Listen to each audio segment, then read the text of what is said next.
Top 10 things we love about Stacy Mitchell. Number 10, takes her job very seriously. Only Stacy would take a detail in the Deep South after a hurricane. Number 9, goes the extra mile to look smashing and well accessorized for work, which is remarkable considering she single-handedly kept the WNTSC compliant with agency telework goals. Number 8, cares about others and her community, even those frequent visits from the neighborhood kids. Number 6, Stacy is quick to volunteer for any project. She never lets lack of knowledge or experience prevent her from clearly expressing the correct way to do things. Number 5, interesting word choices. Blue skies for crying in a bucket. Number 4, you can count on Stacy to have extra snacks on hand when the 3 p.m. hunger monster strikes. Number 3, Stacy is an oracle.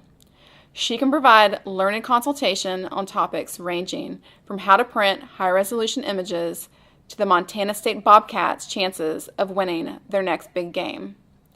Number 2, she's quick with a kind word and a smile, even if you're on her naughty list and if she's in severe pain. Number 1, her effervescent personality is infectious to others. Please see recent e-directive on vaccinations for qualified applicants.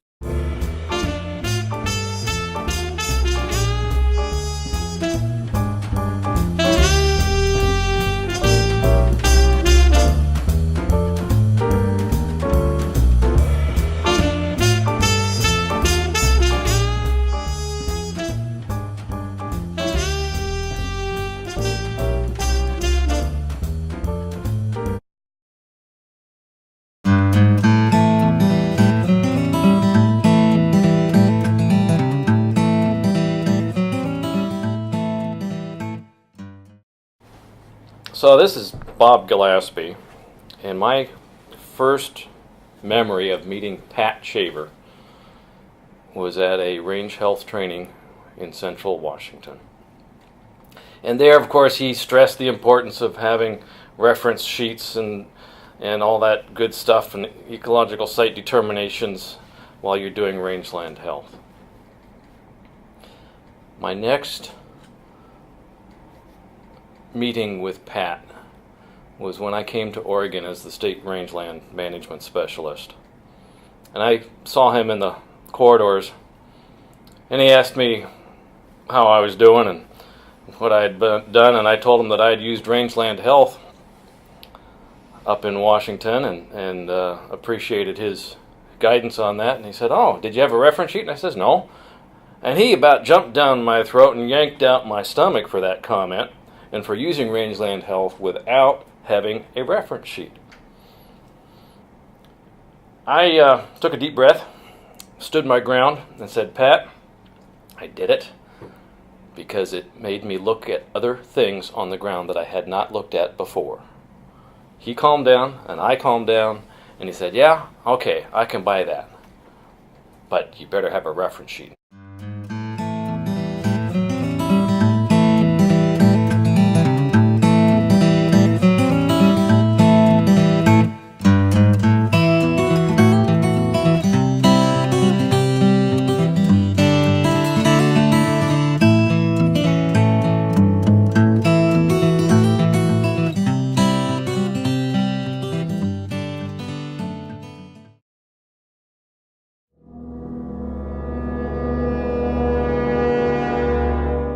Stefannie Aschmann appeared to be a model citizen, a devoted American.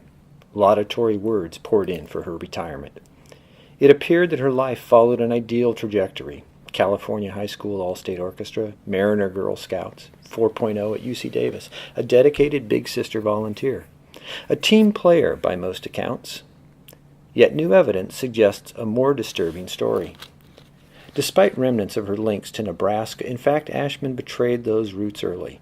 Her father, an academic, uprooted the family to California as America rocketed toward the 1960s. Her supporters cite a difficult job to clean up a remote Pacific island, heavily bombed by the U.S. Navy. But are these images of supposed remediation legitimate? Or could they be from the rumored Ted Turner version of an older and little-known documentary? The original is unaccounted for. and TBS denies the existence of a restored version. Even more mysterious, a trip to Moldova sometime around 2005. These images may show an attempt to build international relations, but no government agency would speak to us about the trip. Then there is this startling confession.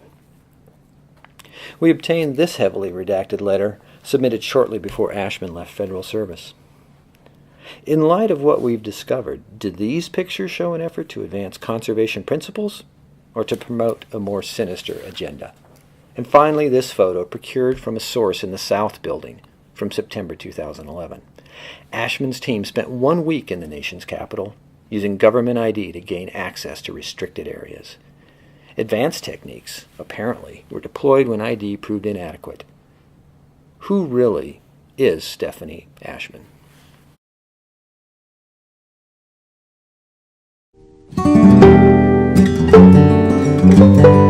Pat's very proud of his heritage. I remember one time down in Louisiana, we were walking across the street and he says, "Slow down, they'll think you're a Yankee and they'll shoot us."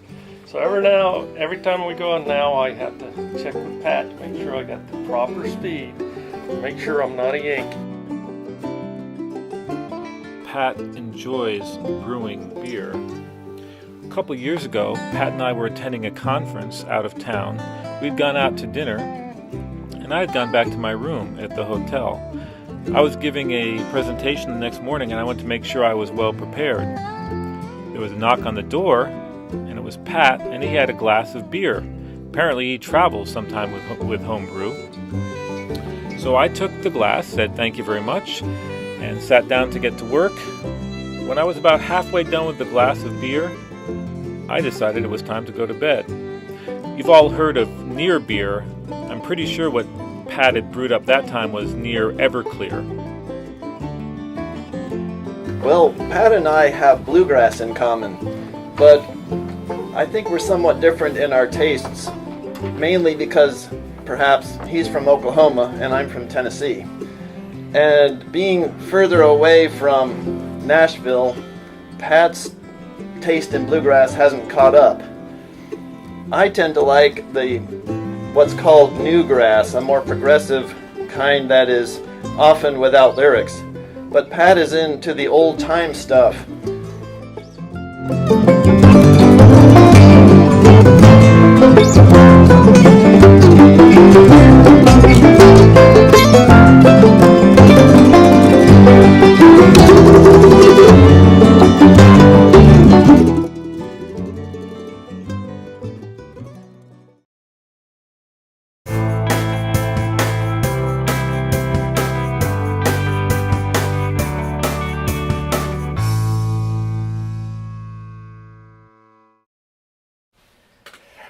All right, I've been asked to give a short presentation about Meg, and I'm really honored to do that. I've known Meg for just short of 5 years, and she's been a very interesting person to work with.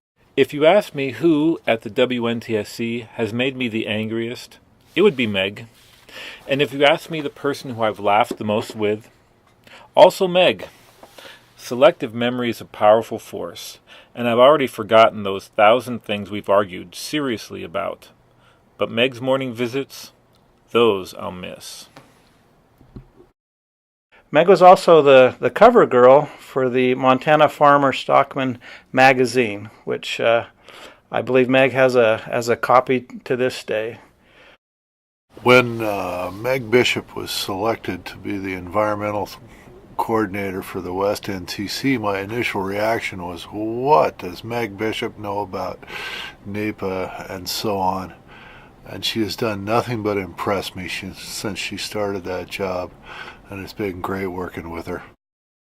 We come in early to work. Meg shows up between 5:30 and 6 every morning, and we chat about just about everything before we get to work at 6 o'clock.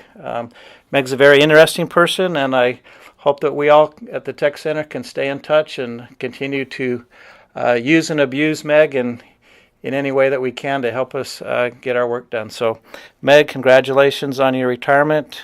We all wish you the best, and good luck.